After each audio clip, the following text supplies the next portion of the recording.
ऐसे ऑन। तो अब हम लोग coordinate as a complex number पढ़ेंगे।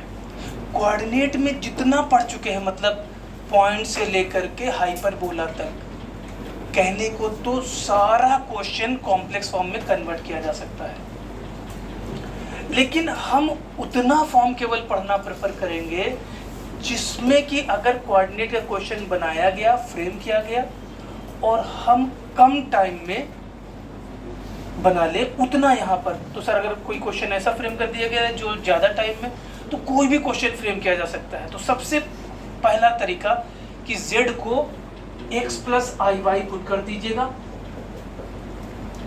और उसको सिंप्लीफाई कर लीजिएगा, कन्वर्ट करिएगा, कोऑर्डिनेट में आ जाएगा, पूरा सॉल्व कर लीजिएगा।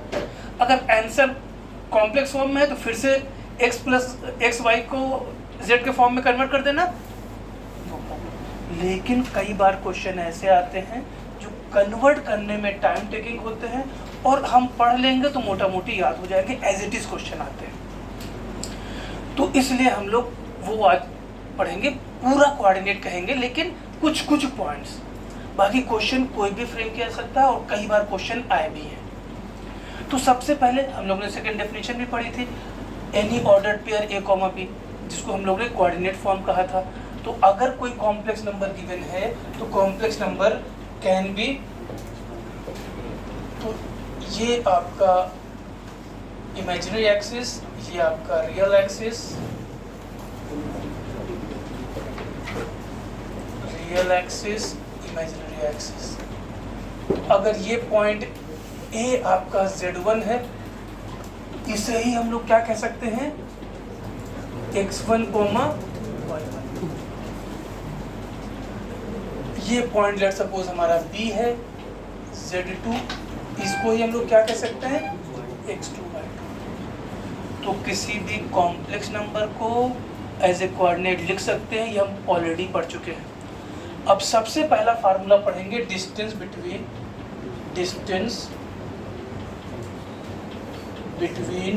a and b, that is ab equal to mod z1 minus z2। अब आप कह सकते हो कि सर हम क्यों कॉम्प्लेक्स फॉर्म में नया पढ़े, ये हमें a को x1 y1 लिख दिए, b को x2 y2 लिख दिए हैं, कोऑर्डिनेट फॉर्म में हमें ऑलरेडी पहले से पता है, under root x1 minus x2 whole square plus y1 minus y2, no problem, आप यूज़ कर सकते हो। लेकिन अभी जैसे देख रहे थे हम लोग रोटेशन थ्योरम में मॉड z1 माइनस z2 का यूज़ किए, तो कई बार ये टाइम कम टेकिंग होगा, तो ये हमको आइडिया होना चाहिए, तो ये लिख लिए, नोट करिए, फिर आगे बढ़े। इसके बाद सेक्शन फार्मूला हम लोग ने पढ़ा था। तो अगर ए बी को मिला दे और ये पॉइंट पी जेड है, A P is to B P M is to N है, तो जो कोऑर्डिनेट में था सेम यहाँ पर भी आपका फार्मूला हो जाएगा, जेड इक्वल टू ये एम है, ये एन है, इधर का रेशियो इधर complex M z2 plus N z1 upon M plus. Complex form में एक फ़ायदा ये हो रहा है कि कोऑर्डिनेट फॉर्म में हमें x कोऑर्डिनेट का अलग फार्मूला करना पड़ता था, y कोऑर्डिनेट का अलग लगाना पड़ता था। यहाँ एक ही फार्मूले में दोनों निकल आ रहा है, तो कई बार टाइम टेकिंग भी कम होगा। और अगर m और n बराबर होता है तो हम लोग क्या बोलते हैं, मिड पॉइंट। तो z equal to z1 plus z2 by, अगर ये पॉइंट A है z1, ये पॉइंट B है z2 और ये पॉइंट P z1 है, सॉरी z है, इसे हम लोग क्या कहते थे, एक्सटर्नल सेक्शन। इसको AP अपॉन BP अगर m इज टू n, तो z equal to M z2 minus N z1 upon. फिर रिपीट कर रहे हैं कि ये सब नए फार्मूले क्योंकि अलग से याद नहीं करने पड़ रहे हैं और कम टाइम टेकिंग है, तो इसलिए हम इस फॉर्म में पढ़ते चले जा रहे हैं। लेकिन आपका मन नहीं है तो z1 को x1 y1, z2 को x2 y2, z को xy, पुराना कोऑर्डिनेट का फार्मूला लगा सकते हैं, no problem. Area of triangle, ये पॉइंट A है Z1, ये पॉइंट B है Z2, ये पॉइंट C है Z3। एरिया निकालना है तो तुम्हारे पास फिर से रिपीट कर रहे हैं, A को x1 y1, B को x2 y2, C को x3 y3 लिख सकते हैं और अपने पुराने निकाल सकते हैं। उसी का इस्तेमाल करते हुए कॉम्प्लेक्स में कन्वर्ट किया गया और एरिया का फॉर्मूला है डेल्टा इक्वल टू, ये जो बाहर वाली लाइन है ये मॉड के लिए है, 1/4I। ये लाइन डिटर्मिनेंट के लिए है। किसके लिए है? डिटर्मिनेंट के लिए। Z1 Z1 bar 1, Z2 Z2 bar 1, Z3 Z3 bar 1।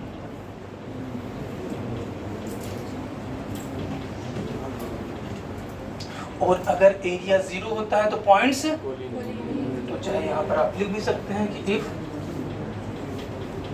Z1 Z1 bar 1, Z2 Z2 bar 1, Z3 Z3 bar 1 is equal to 0, implies that Z1 Z2 and Z3 are positive। Note करिए जरा।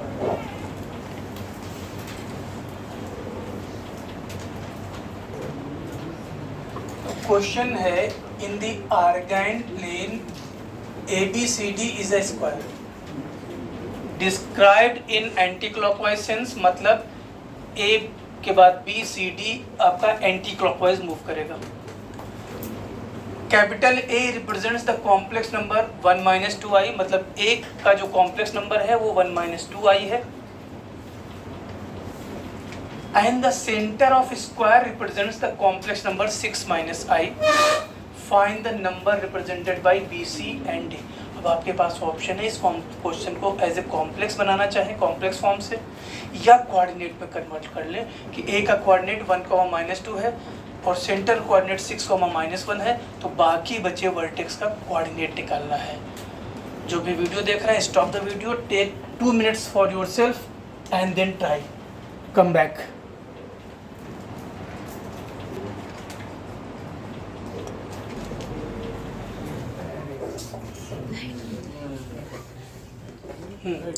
तो ABCD, A को अगर हम Z1 कहें, Z1 कितना given है 1 - 2i, Z2 निकालना है, Z3 निकालना है, Z4 निकालना है, और E को अगर हम लोग Z5 कह दें, Z5 कितना गिवन है 6 - I। तो Z3 तो खट से निकल गया, क्यों? Z1 + Z3/2 = Z5। Z1 is 1 - 2i plus Z3/2 6 - I। 1 - 2i plus Z3 12 - 2i, Z3 = 11। मतलब Z3 रियल एक्सिस पे लाई कर रहा है अगर सही डायग्राम बनाते तो। अब Z2 और Z4 निकालना है, कॉम्प्लेक्स फॉर्म में ज़्यादा आसानी से बन जाएगा। क्यों? क्योंकि हम लोग यहाँ पर चालाकी करेंगे रोटेशन थ्योरम की, क्योंकि स्क्वायर है तो ये एंगल 90 डिग्री होगा और ये बराबर होगा। तो अगर हम किस रोटेशन थ्योरम यूज करेंगे, BE और AE में। किधर जाना है? एंटी क्लॉकवाइज जाना है, तो एंटी क्लॉकवाइज भी जा सकते हैं या क्लॉकवाइज जा सकते हैं, क्लॉकवाइज भी जा सकते हैं। चलो एंटी क्लॉकवाइज ही चलते हैं, जैसे हम लोग जा रहे हैं। तो 1 - 2i -6 - I अपॉन AE कितना रोटेट कर रहे हैं 90 डिग्री। I π/2 को हम लोग क्या लिखते हैं, I इज इक्वल टू कहाँ पहुंचे, Z2 -6 - I upon BE। BE और AE कैंसल हो गया, क्यों? लेंथ बराबर है। 1 - 6 - 5 - 2i plus I minus I, Z2 -6 plus I, Z2 equal to इधर +6 हुआ करके, तो 1 - कहीं कैलकुलेशन गलती हुई देखिए तो जरा, क्योंकि 1 माइनस 2i तो ऑलरेडी गिवन है। z1 minus 2i minus 6 minus i upon A, rotate की anti clockwise e to power i pi by 2 i। अच्छा, i से मल्टीप्लाई कहाँ हम लोग ने किया,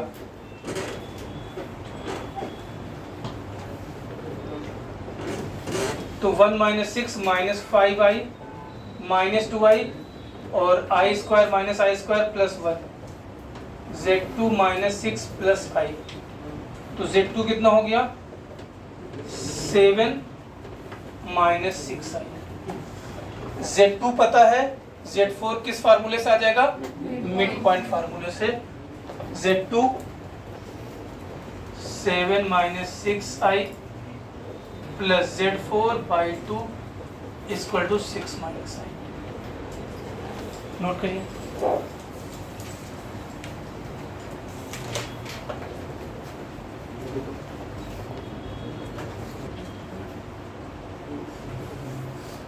तो बोलो z4 कितना आ जाएगा,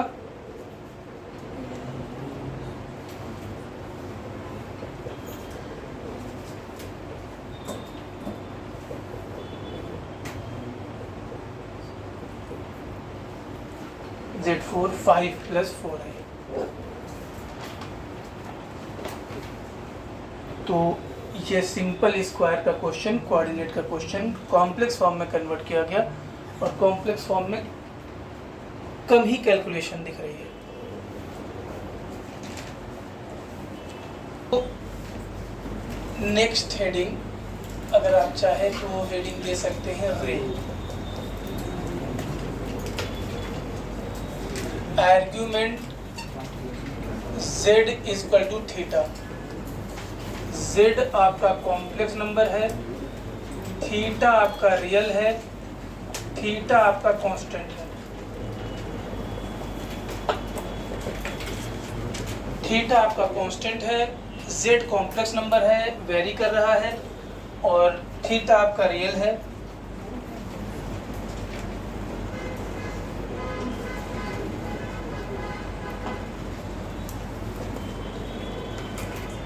real axis, imaginary axis, argument z equal to theta. तो z जहां भी लाई करेगा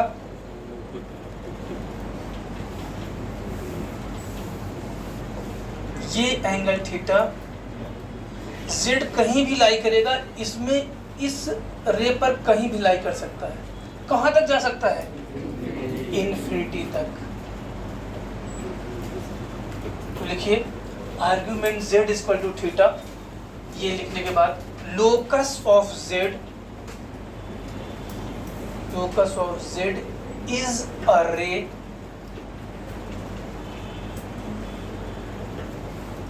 starting from origin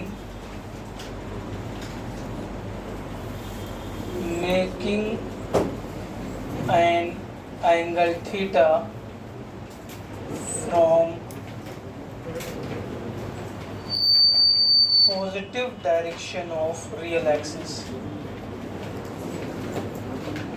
theta positive होगा तो एंटी क्लॉकवाइज, थीटा निगेटिव होगा तो clockwise.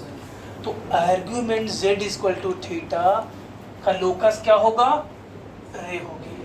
Argument z equal to theta, locus will be ray starting from origin, making an angle theta from positive direction of real axis.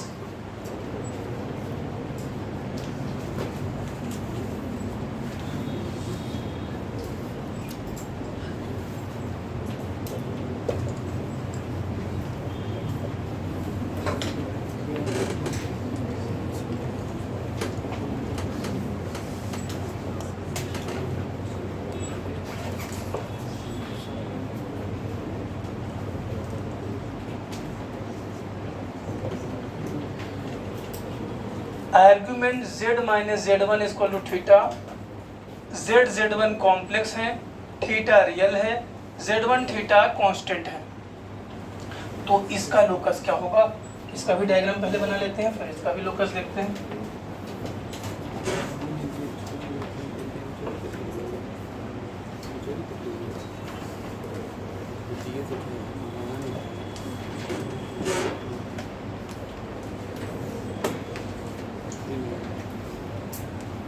Let suppose ये point AZ1 है, ये point Z1 है। Z1 कहीं भी हो सकता है, फर्स्ट सेकेंड थर्ड फोर्थ किसी भी कोऑर्डिनेट में हो सकता है। ये Z1 है और ये हॉरिजॉन्टल डायरेक्शन के पैरेलल है और ये आपका एंगल थीटा बनाते हुए ये डायग्राम बनेगा। तो Z के पास क्या ऑप्शन है? Z के पास ऑप्शन है इस पर कहीं पर भी लाई करे, नीचे नहीं जा सकता है, मतलब फिर से रे बनेगी। तो इसका भी लोकस ऑफ Z क्या बोलेंगे हम लोग? Locus of Z is a रे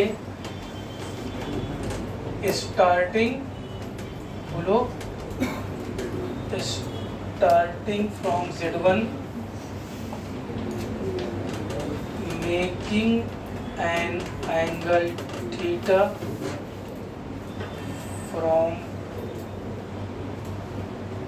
positive direction of real axis।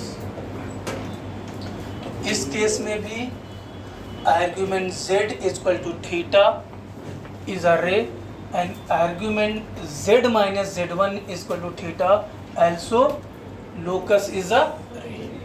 Note करिए फटाफट जल्दी से, सही है ना? Name the locus and draw on argand plane. इन जो भी रिप्रेजेंट कर रहे हैं उनका लोकस आपको बताना है, नाम, और आर्गन प्लेन पे ड्रॉ करना है। पहला पार्ट है argument Z is equal to π/6, second part है argument Z is equal to π/2, third है argument Z is equal to 0, fourth argument Z -1 -2i 2π/3, argument Z -2 is equal to pi, argument Z +1 +3i is equal to -π/6, argument Z -i is equal to -π/2, mod of argument of Z -1 is equal to π/3, mod of argument of Z -2 -3i less than equal to π/4। इनको आपको argon plane पे draw करना है और इनके locus का नाम बताना है।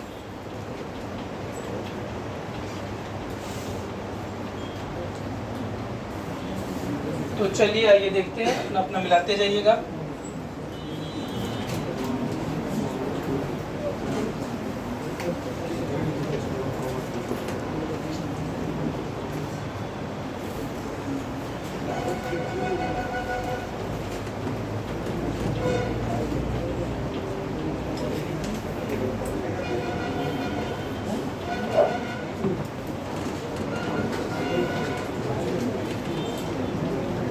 देखिए अभी जो हमने अगर केवल लोकस पूछता तो 7 तक तो हम लोग बोल देते रे है। 8th या 9th में अभी हम लोग के पास मॉड लग गया है तो रे होगा या नहीं होगा या क्या होगा बात की बात। 1 to 7 आर रे। और पहला अगर हम आपसे बात करें, पहला आर्गुमेंट Z इक्वल टू π/6, ये आपका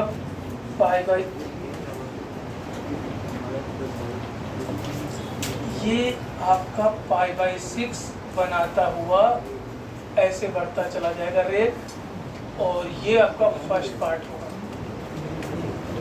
सेकंड है argument Z equal to π/2, argument Z equal to π/2 ये आपकी हो जाएगी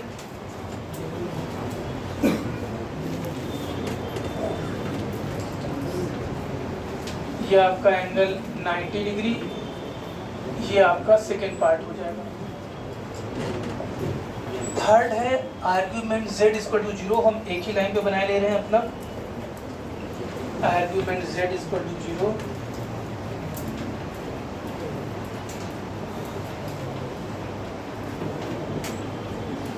ये आपका Z होगा, ये आपका थर्ड पार्ट को रिप्रेजेंट करेगा।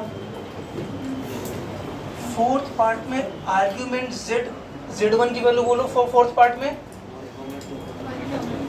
1,2। तो अगर ये 1 है तो ये 1,2 1 + 2i।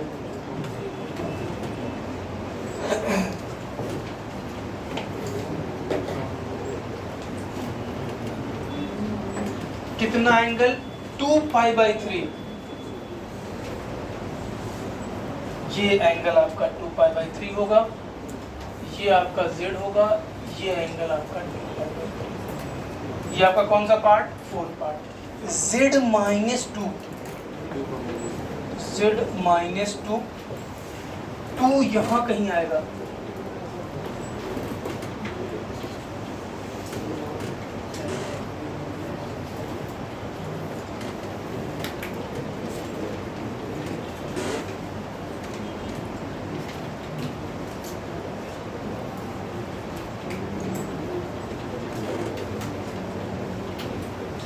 ये आपका कौन सा पार्ट हो जाएगा? Fifth part. कहाँ से स्टार्ट होगा? 2 से। सिमिलरली थर्ड क्वाड्रेंट में -1, -3 -1, -3 -1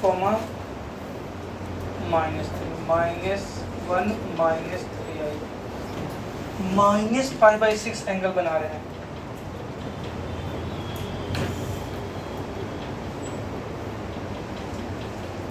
-π/6। ये आपका z होगा, ये आपका π/6 क्लॉकवाइज रोटेट करेगा। ये आपका कौन सा पार्ट होगा? Sixth part. सेवेंथ आपने से कर लो। अब 8th और 9th हम लोग डिस्कस कर लेते हैं अलग। 8th में आपको क्या होगा? पहले मॉड हटाना पड़ेगा। 8th में आपको पहले मॉड हटाना पड़ेगा। तो जब मॉड हटाएंगे तो आर्ग्यूमेंट z - 1 = ±π/3। Argument z - 1 = ±π/3। तो अब यहाँ पर ये आपका इमेजिनरी एक्सिस, ये आपका रियल एक्सिस,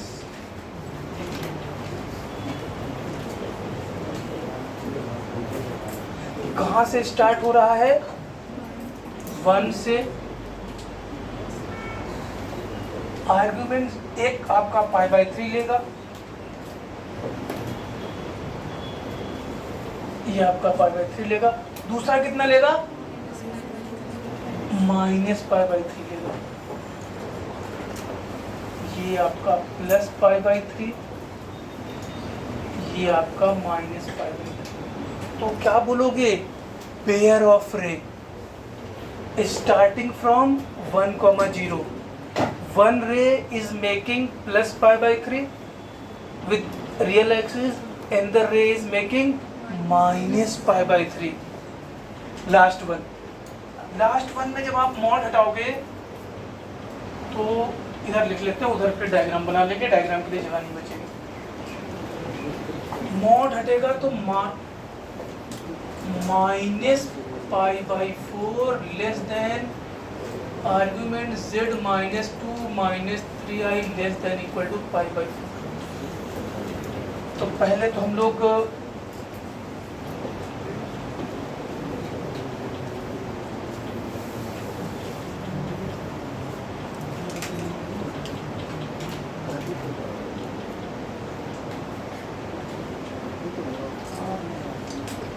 z1 की वैल्यू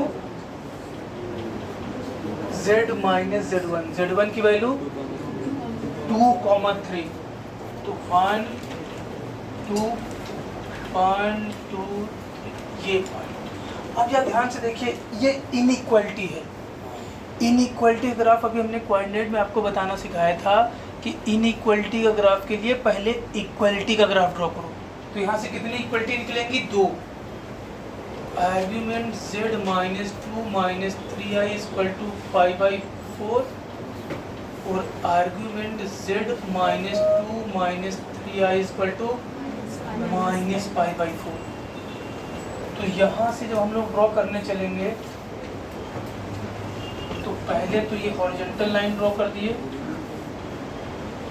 और एक रे π/4 बना रही है और दूसरी रे -π/4 बना रही है।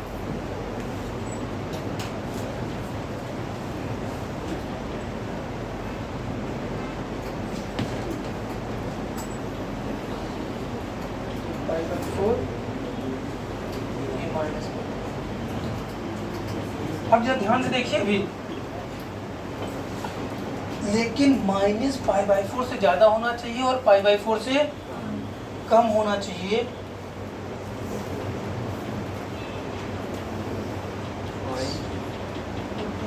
चलिए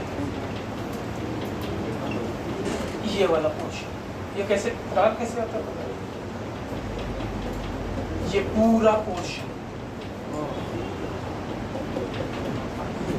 Z कहीं भी लाई कर सकता है, इस रे पे लाई कर सकता है, यहाँ लाई कर सकता है, यहाँ यहाँ यहाँ यहाँ कहीं भी। तो इस केस में लोकस क्या होगा, पोर्शन ऑफ अ प्लेन क्या बना रहा है, एक plane shaded region. Locus of Z is a shaded region. कहाँ से स्टार्ट कर रहा है, जो -π/4 से एंगल π/4 तक।